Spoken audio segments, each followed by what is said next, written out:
आपण जे सण करतोय, आपल्यावर जे अन्याय होतात, आपल्या हक्काची जी पायमल्ली होते, त्याचं एकमेव कारण आमचा राजा नाही.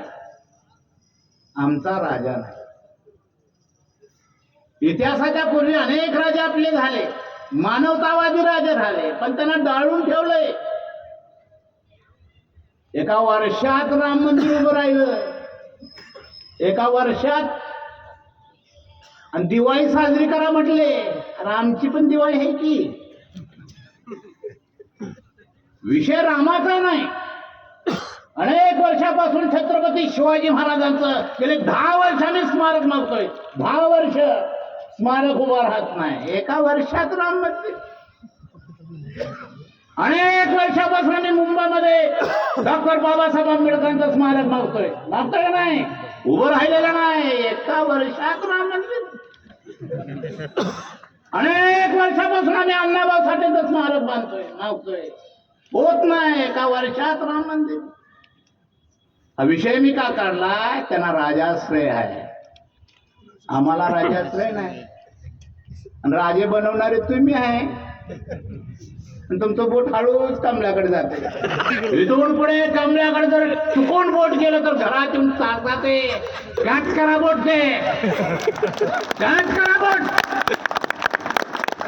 त्या कमळानंच आम्हाला पिचवलंय.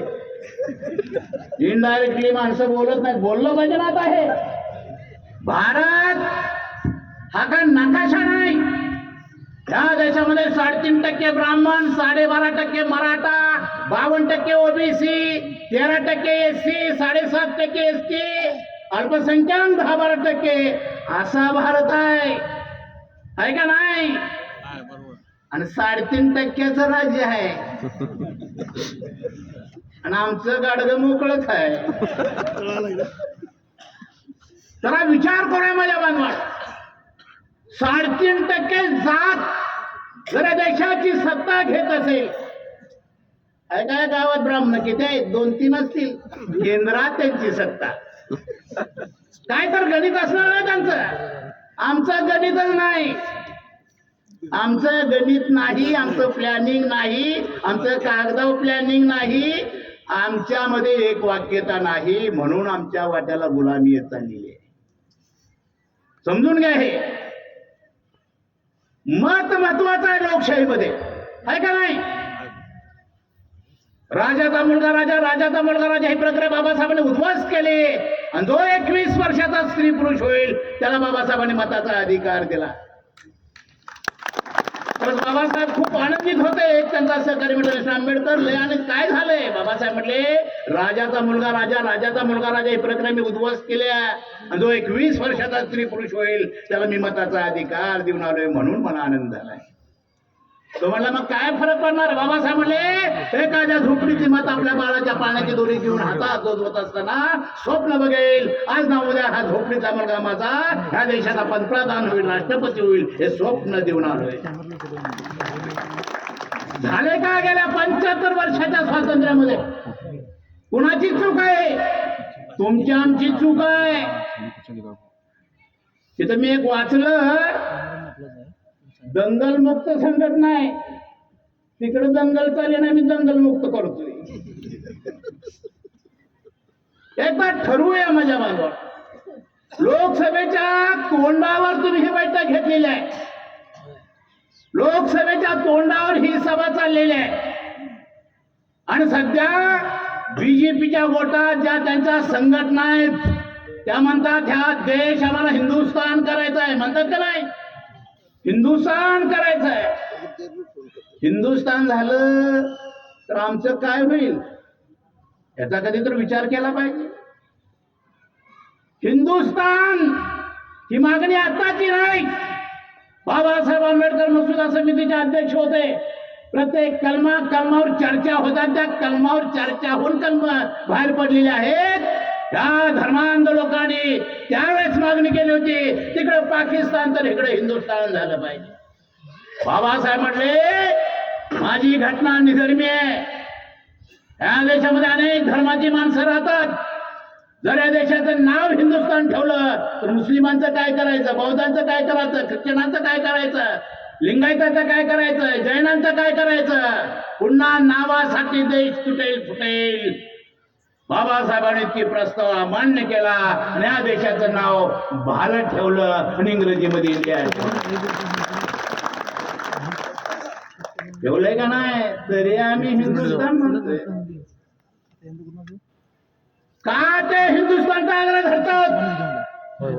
कागदावर संख्या हिंदूंची जास्त आहे. हे साडी माळी तेली तांबडी कुष्टी न्हावी धनगर सुतार लवार कुंभार मांग महाड ढोर चांभार किसाडी गोसावी कैकाडी पारसा पारसी मराठा कोटली मराठा ही हिंदू आहे का नाही? आहे का नाही हिंदू? काय केलाय विचार हिंदूंचा ह्याने? सगळं खाजगीकरण करून आज सगळ्या हिंदूंची वाट लावलेली आहे. मोराला नोकऱ्या मिळाल्या झाल्यात, शिकून बेकाराच्या पायाच्या पाया तयार झालेत. खाजगीकरणामुळे ठेकेदार आले, ठेकेदारामुळे जे बेकारांच्या फळ्या तयार झाल्या ते हिंदू आहेत का नाही?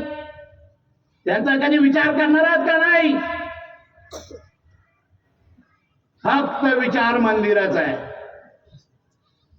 माझा विरोध मंदिराला नाही, पण चिखल तुडवायचा आम्ही, विटा रचायच्या आम्ही, आणि कळस चढला की आई त्या बिळात नागोबा, त्याला आमचा विरोध आहे.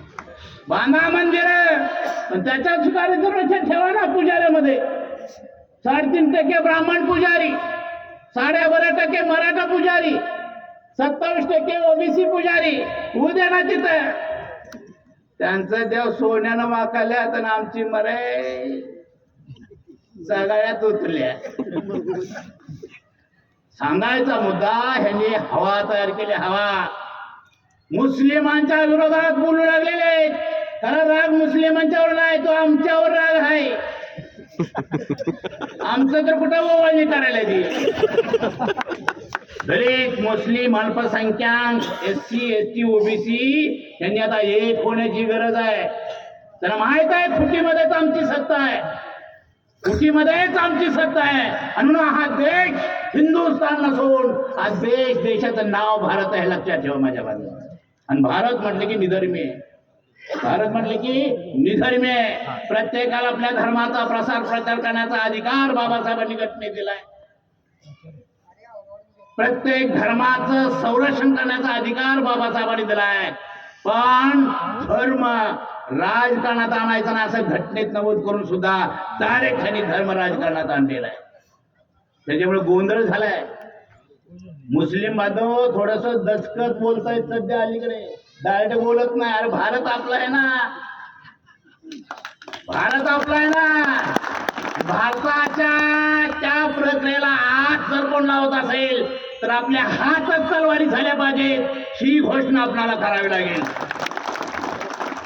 तुम्ही हिंदुस्थान करत असाल तर भारत आणि हिंदुस्थानी लढाई ठरलेली आहे. भारत आणि हिंदुस्थानी लढाई ठरलेली आहे. आम्ही भारताची माणसं आहोत. प्रत्येक स्वातंत्र्याच्या प्रत्येक टप्प्यामध्ये मुस्लिम दलित आघाडीवर आहे का नाही? कुठं कमी पडलो आम्ही? छत्रपती शिवाजी महाराजांचं नाव घेऊन मुस्लिमांच्यावर हल्ले. जावा छत्रपती शिवाजी महाराजांच्या कुठल्याही किल्ल्यावर जावा, मस्जिद आहे का नाही? कुठलाही किल्ला घ्या, तिथं मस्जिद आहे. याचा अर्थ महाराजांचा विरोध मुस्लिमांना नव्हता, धर्माला नव्हता, राज्य महत्वाचं होतं. राज्य तसं सध्या भारत महत्वाचा आहे आमचा. भारताच्या आडवं जो येईल त्याला आम्ही सरळ नाही सोडणार. आम्ही आपलं गप आहे म्हणजे भारताची घटना बाबासाहेब लिहिल्या चौकटीत आहे म्हणून आम्ही नीट आहे. दुसरं त्यांचं वाक्य आहे, समजून घ्या हे विषय. त्याने आग्रह धरला होता तिकडे हिरवा पाकिस्तानाचा तर भारताचा राष्ट्रध्वज भगवा करा. तिकडे मागणी. बाबासाहेब म्हणले नो, माझी घटना निधर्मी आहे. अनेक धर्माची माणसं राहतात, प्रत्येकाचा वेगवेगळा कलर आहे. जर आपण राष्ट्रध्वज भगवा घेतला तर निळ्याचं काय करायचं, हिरव्याचं काय करायचं, पिवळ्याचं काय करायचं, पांढऱ्याचं काय करायचं, काळ्याचं काय करायचं. रंगासाठी पुन्हा देश तुटेल फुटेल. बाबासाहेबांनी त्याची मागणी अमान्य केली आणि हा देशाचा राष्ट्रध्वज तिरंगा ठेवला. डॉक्टर बाबासाहेब आंबेडकरांचा संघाची माणसं तिरंगाला सॅल्यूट देत नाहीत. कधी तर युट्यूबला तर वाचलंय का संघाच्या कार्यालयात तिरंगा फडकला? त्यांच्या डोक्यात भगवाय. तिरंगा हा शांततेचा मार्ग आहे. सगळे कलर त्याच्यामध्ये आहेत. तो राष्ट्रध्वज तो आमचा आहे. देशाच्या स्वातंत्र्यासाठी आम्ही रक्ताचं पाणी केलं. उद्या जर आमच्या राष्ट्रध्वजाला धक्का लावला तर आम्ही रक्ताचं पाणी करायला मागं पुढे राहणार नाही. घोषणा आपणाला करावी लागेल. समजून घ्या हे विषय. त्यांनी तिसरी मागणी केली होती, या देशाचं राष्ट्रगीत वंदे मातरम करा. मागणी होती त्यांची. बाबासाहेब म्हणले ओट आणि वाचलं. अरे वंदे मातरम एकाच धर्माचं गुणगान गाणारं गाणं आहे.